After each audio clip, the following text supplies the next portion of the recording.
Hello दोस्तों। स्वागत है आपका हमारे यूट्यूब चैनल कॉमिक फैन पर। दोस्तों, आज मैं लेकर आया हूँ आपकी डिमांड पर कॉमिक्स लड़ाके, जो कि भेड़िया और योद्धा का एक डुअल कॉमिक्स है। चलिए शुरू करते हैं। संजय गुप्ता पेश करते हैं भेड़िया व योद्धा का 2 in 1 विशेषांक लड़ाके। जंगल और शहर, जिनकी भौगोलिक स्थिति में जमीन आसमान का अंतर होते हुए भी दोनों में एक महत्वपूर्ण समानता है। दोनों में ही जीवन पनपता है, एक में इंसान के रूप में और दूसरे में जानवर के रूप में। अपनी ही दुनिया में मस्त रहने वाले जंगली जानवरों को शहर और उसमें रहने वालों से कोई लेना देना नहीं रहा है, इसलिए वे कभी शहर की तरफ रुख नहीं करते। लेकिन शहरी इंसानों का लालच और स्वार्थ उन्हें अक्सर जंगल की तरफ खींच ले जाता है, और जब शहरी इंसान जंगल में पहुंचता है तो जानवरों को नुकसान ही उठाना पड़ता है। खड़च खड़च पी गए। आखिर वे दोनों हाथी ड्रमों में भरी शराब पी ही गए। अब कुछ ही पलों बाद आएगा मजा। चिंगाड़। जल्द ही चिंगाड़ते हुए हाथी एक तरफ भागे खड़े हुए। चिंगाड़। उनके भारी कदमों की लड़खड़ाहट साबित कर रही थी कि शराब ने उनके मस्तिष्क पर असर करना शुरू करके उन्हें तबाही का दूत बना डाला था। हाथी के पैरों के नीचे कुचले उस आदिवासी की चीख के साथ साथ गूंज उठी उस शहरी की आवाज़। यह हाथी उसी शैतान भेड़िया मानव के इशारों पर जंगल में जीव व वन संपदा को तहस नहस करने पर तुले हैं। साथियों, मैं अभी इन्हें अपनी राइफल से छलनी किए देता हूँ। दूसरे ही क्षण जंगल के सन्नाटे में गूंजी गोली चलने की आवाज़ और एक हाथी की अंतिम चीख। चिंगाड़। धाएं धाएं। वह हाथी अपने प्राण गंवाकर जमीन पर जा गिरा। धम। लेकिन दूसरा। उफ। उत्तेजनावश रतन पारेख से गलती हो चुकी थी, लेकिन अब उसे वह गलती सुधारने का मौका इस जीवन में नहीं मिलने वाला था, क्योंकि उसका वह जीवन उस मदमस्त हाथी के पैरों तले कुचलकर खत्म होने जा रहा था। लेकिन तभी उसे दूसरा जीवन देने आ पहुंचा वह महाबली, वह शक्तिमान योद्धा। क्षमा करना गजराज, अपने जीते जी हम आपको अपने स्वामी की मृत्यु का कारण नहीं बनने देंगे। इसलिए उचित यही है कि आप आगे बढ़ने के स्थान पर वापस लौटने का कष्ट कीजिए। योद्धा द्वारा किए गए इस प्रहार ने अपना लक्ष्य बदल लिया। योद्धा मैदान में कूद चुका है। जल्द ही अब वह भी यहाँ पहुँचेगा, जिसके लिए हम राजनगर से इस जंगल में आए हैं। ओह, आपके ये तेवर सिद्ध कर रहे हैं कि आप उन प्रेतों में से हैं जो बातों से नहीं लातों से मानते हैं। ढकमान गन का अगला सनसनाता वार हाथी के ठीक मस्तक के बीचों बीच हुआ। खच। चिंगाड़। इसी के साथ जंगल के कोने कोने में गूंजती हाथी के कंठ से निकली वह चिंगाड़। इन शांत आंखों में क्रोध का वह ज्वालामुखी भड़काती चली गई। कुछ पल बाद ही जिसका लावा योद्धा पर बरसा। बस करो, इस बेजुबान हाथी के जिस्म को बहुत घाव दे चुके हो तुम। उन्हीं घावों को तुम्हारे और तुम्हारे साथियों के शरीरों को सूत सहित वापस करने आया हूं मैं। अरे वाह, तो यह है भेड़िया, अनोखा, अद्भुत। सभी के साथ एक पल के लिए रतन पारेख का मुंह भी भेड़िया को देखकर खुले का खुला रह गया। और फिर यही वह शैतान भेड़िया मानव है, योद्धा।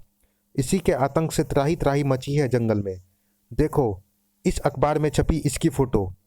अगर तुम इसे काबू में कर लो तो जंगल के प्राणियों पर बहुत बड़ा उपकार करोगे तुम। जैसा आप चाहते हैं वैसा ही होगा स्वामी। राक्षस सी शकल और वेशभूषा वाले ये श्रीमान जो दुष्ट कार्य कर रहे हैं, हम इन्हें उसका दंड अवश्य देंगे। उसे ट्रक की तरफ उछालना योद्धा। दंड तो भेड़िया तुम्हें देगा। तुम्हारे सीने को अपने पंजे से फाड़कर। जरूर ऐसा ही कीजिएगा, परंतु पहले हम तक पहुंचकर तो दिखाइए श्रीमान भेड़िया। ओह। उफ। सीधा ट्रक की सलाखों के बीच गिरा भेड़िया, और इसी के साथ नीचे गिरा वह दरवाजा। ओहो, इस पिंजरे में बंद करके भेड़िया के कहर से बचना चाहते हो तुम सब, लेकिन भेड़िया इन सलाखों की को तिनके की तरह तोड़ डालेगा। आह! तभी बेहोशी के डांट आकर उसके जिस्म में घुस गए। जंगल का बेताज बादशाह भेड़िया कुछ भी समझ नहीं पाया और अपने होश गंवा बैठा। अपना काम पूरा हुआ, वापस चलने की तैयारी करो। अपने चेहरे पर प्रशंसा के ढेरों भाव लिए योद्धा की तरफ पलटा गोल्डन ट्रांसपोर्ट का मालिक रतन पारेख। धन्यवाद योद्धा, तुम्हारी वजह से मैं ना सिर्फ मौत के मुंह से जाने से बचा, बल्कि भेड़िया मानव को पकड़कर सरकार की तरफ से मिलने वाले 2 लाख रुपये के इनाम का भी हकदार बना। इसमें धन्यवाद करने की कोई आवश्यकता नहीं है स्वामी। आपसे जो वेतन मुझे मिलता है उसके लिए आपके प्राणों की रक्षा करना व आपके आदेश का पालन करना मेरा कर्तव्य है। शाबाश, चलो चलने की तैयारी करो बेवकूफ। फिर बेहोश भेड़िया को लेकर सभी वापस शहर की तरफ चल दिए। इधर जंगलों के बीचों बीच स्थित उस महल में खो खो खो खी खी। ओह नहीं नहीं, क्या हुआ फूजो बाबा, मुझे भी बताओ, क्या कह रहा है हनु? कुछ शहरी लोगों ने भेड़िया का अपहरण कर लिया है। नहीं! इस सूचना ने भेड़िया के साथ जंगल में रहने वाली फ्रांस की जासूस जेन को स्तब्ध कर दिया। हनु पूछ रहा है कि अब क्या होगा। खो खो खी खी। निरीह पशु पक्षियों की रक्षा के लिए आपका इस जंगल में रहना बहुत जरूरी है फूजो बाबा, इसलिए आप यहीं रहिए। मैं भेड़िया की खोज में शहर जाऊंगी। हम भी तुम्हारे साथ चलेंगे। मेरे साथ हनु जाएगा। तूफान की तेजी से जंगल से बाहर की तरफ चल दी जेन। राजनगर, जहां एक और गर्व से सिर उठाकर आसमान से बातें करती अट्टालिकाएं, वहीं दूसरी तरफ मौजूद है फॉरेस्ट नाम का वह कृत्रिम घना जंगल, जिसे उन धनवानों के लिए बनाया गया है जिन्हें किसी भी कीमत पर चाहिए रोमांच और रोंगटे खड़े कर देने वाला मनोरंजन। आज उन्हीं धनवानों के मनोरंजन का साधन बना हुआ था जंगल का बेताज बादशाह भेड़िया, नशीले पदार्थों के प्रभाव से अर्धमूर्छित और बेबस। How sweet! जंगली होते हुए भी कितना हैंडसम है भेड़िया। हा हा हा। मेरे अगली फिल्म के हीरो के रोल में एकदम फिट रहेगा ये। हा हा हा। इसके 8 फुट 2 इंच के शरीर को देखकर सनसनी सी दौड़ जाती है सारे जिस्म में। भेड़िया को देखकर आश्चर्य और रोमांच के सागर में गोते लगाते उन धन कुबेरों को उस आवाज ने चौंकाया।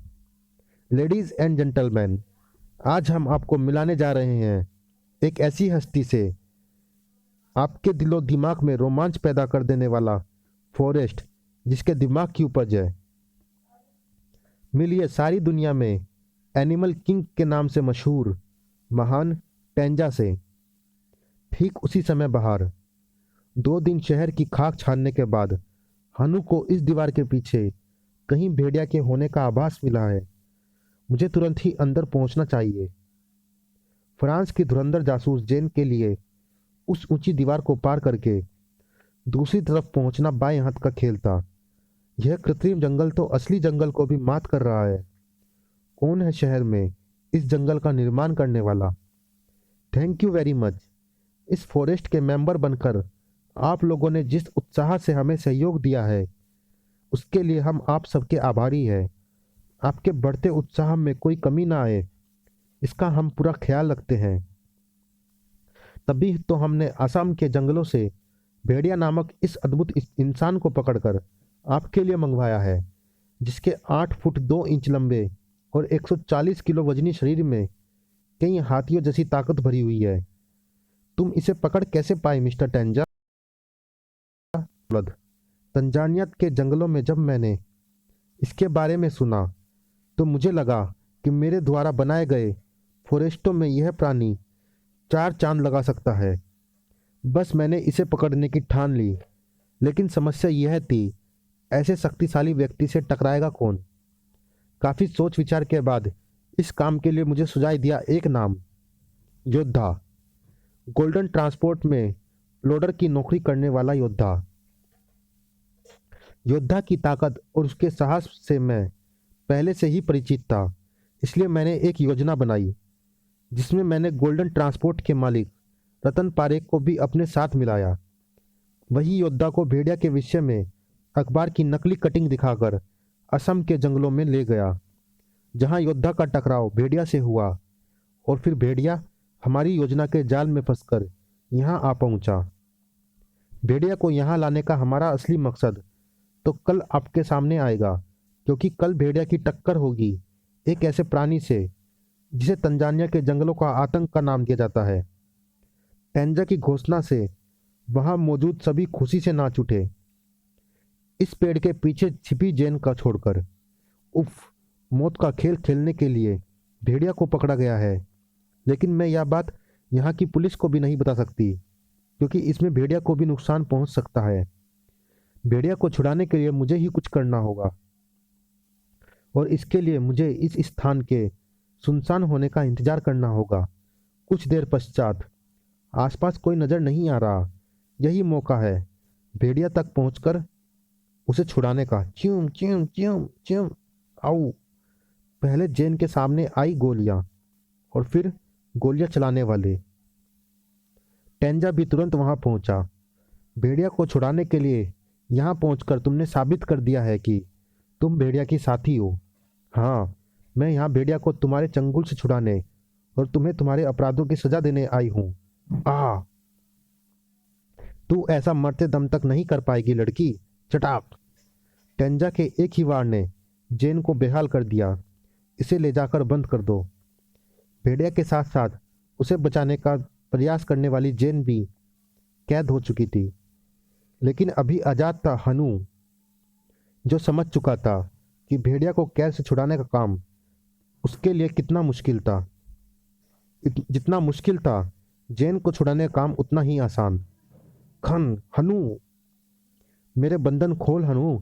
शाबाश, जल्दी कर। जल्द ही हनु के प्रयासों का परिणाम जैन की आज़ादी के रूप में सामने आया। दरवाज़ा बाहर से बंद है हनु, इसलिए हमें यहाँ से बाहर निकलने के लिए उसी रास्ते का इस्तेमाल करना होगा जिससे जिससे तुम आए थे। और इस रास्ते से बाहर पहुँचना मेरे लिए मुश्किल काम नहीं, क्योंकि बखूबी ट्रेनिंग दी हुई है मैंने ऐसे रास्तों पर चलने की। अपने इरादों की तरह जैन के हाथों की पकड़ भी मजबूत थी, लेकिन पाइप कमजोर निकला। दूसरे ही क्षण जैन का शरीर 80 फुट ऊपर से नीचे की तरफ लहरा उठा, मौत की बाहों में समा जाने के लिए। लेकिन जैन का शरीर जिन बाहों में समाया वे मौत की नहीं, महाबली योद्धा की बाहें थी। अगर हमने एक पल भी गंवाया होता तो धरा से टकराकर चूर चूर हो गया होता इनका शरीर, परंतु ये तो अचेत हो गई हैं। हमें इन्हें लेकर शीघ्र ही किसी निकटतम चिकित्सालय पहुंचना होगा। जैन को लेकर योद्धा के सवार होते ही ट्रक ड्राइवर ने ट्रक को सिटी अस्पताल की तरफ भगा दिया। इस बात का किसी और को पता ही नहीं चला कि ट्रक पर एक सवारी और सवार हो चुकी थी, और वह सवारी थी बेजुबान हनु, जिसे बुरी तरह बेचैन किए हुए थी जैन और भेड़िया की हालत। जब तक इस सुंदरी की चेतना वापस नहीं लौट आती हम कहीं नहीं जाएंगे। इन्हें किसी मदद की आवश्यकता पड़ सकती है। हनु की बेचैनी का एक कारण का हल योद्धा के रूप में उसे मिल चुका था, लेकिन ज्यों का त्यों था उसकी बेचैनी का दूसरा कारण। और हनु की यह बेचैनी आज कई गुना बढ़ने जा रही थी, क्योंकि आज फॉरेस्ट में मौजूद थी हजारों धन कुबेरों की भीड़ उस मुकाबले को देखने के लिए जो होने जा रहा था भेड़िया और तंजानिया के उस आतंक के बीच, जिसका नाम था बुजांगो। यही नाम है दुनिया में अपनी किस्म के इस एकमात्र गोरिल्ले का। हाथी तक को पल भर में पछाड़ने वाला बुजांगो वैसे तो शाकाहारी है, लेकिन आज यह अपने सामने पड़ने वाली हर चीज को खा सकता है, क्योंकि यह पिछले 7 दिनों से भूखा है। निसंदेह ही यह चीर फाड़ कर खा जाएगा भेड़िया को। आज मुझे नशीले पदार्थ की खुराक आज मुझे नशीले पदार्थ की खुराक इसलिए नहीं दी गई क्योंकि आज इस भयानक दरिंदे के साथ मेरी टक्कर है। मुझे इसे ख़त्म करके यहाँ से बाहर निकलना है और उनके सीनों को अपने नाखूनों से चीरना है जो मुझे यहाँ कैद करके लाए हैं। बुजांगो अटैक! टेंजा की इस चीख के साथ ही भेड़िया पर टूटा बुजांगो का कहर। उफ, बला की शक्ति और तेजी भरी हुई है इसके रोम रोम में। धाड़! लेकिन इसकी सारी शक्ति, सारी तेजी धरी की धरी रह जाएंगी भेड़िया के सामने, क्योंकि बचपन से आज तक ऐसी हजारों मुसीबतों को ख़त्म करता आया है भेड़िया। बेहद तेजी से सरसराकर भेड़िया की पूंछ बुजांगो की तरफ बढ़ी और अगले ही पल भेड़िया को पता चल गया कि आज तक नाम की यह मुसीबत उन सबसे बड़ी, धड़ाक और जानलेवा है। इस चोट ने भेड़िया के शरीर के जोड़ जोड़ को और इस वार ने उसके दिमाग के जर्रे जर्रे को हिलाकर रख दिया। भड़ाक! भेड़िया की उन आंखों में अंधेरा छाने लगा जो देखकर उसे इस बात का एहसास करा सकती थी कि मौत अपना जबड़ा फाड़े उसकी तरफ बढ़ रही है, और जो आंखें देख रही थी वे फटने की हद तक फैली हुई थी। एक क्षण बाद ही सामने आने वाला दृश्य की कल्पना से पथरा सी गई थी वे आंखें। निसंदेह उन आंखों ने भेड़िया के शत-विशत लाश की कल्पना की थी, लेकिन जो हुआ वह एकदम उसके विपरीत था। मौत के पहुंचने से पहले ही संभल चुका था वह जंगल का शेर। अपने दुश्मनों को अगर इतनी आसानी से अपने पर हावी होने देता तो जाने कब का खत्म हो चुका होता भेड़िया। अब मुझे इसे अपने पर हावी नहीं होने देना। अपने दुश्मन को धूल चटाने की सोच तो चुका था भेड़िया, लेकिन ऐसे दुश्मन के सामने सिर्फ सोचने से ही क्या होना था, जो भेड़िया से कई गुना अधिक शक्तिशाली था। पर यह बात हनु भी अच्छी तरह से समझ चुका था। उसका नन्हा मस्तिष्क यही समझ पाया कि भेड़िया को किसी की मदद की जरूरत है, लेकिन यहाँ शहर में भेड़िया की मदद करने वाला था कौन? यह शायद था इन्हें किसी मदद की आवश्यकता पड़ सकती है अंधेरे में उस किरण के दिखते ही। चलिए दोस्तों, इस कॉमिक्स में इतना ही। मिलते हैं इसी कॉमिक्स के अगले भाग में।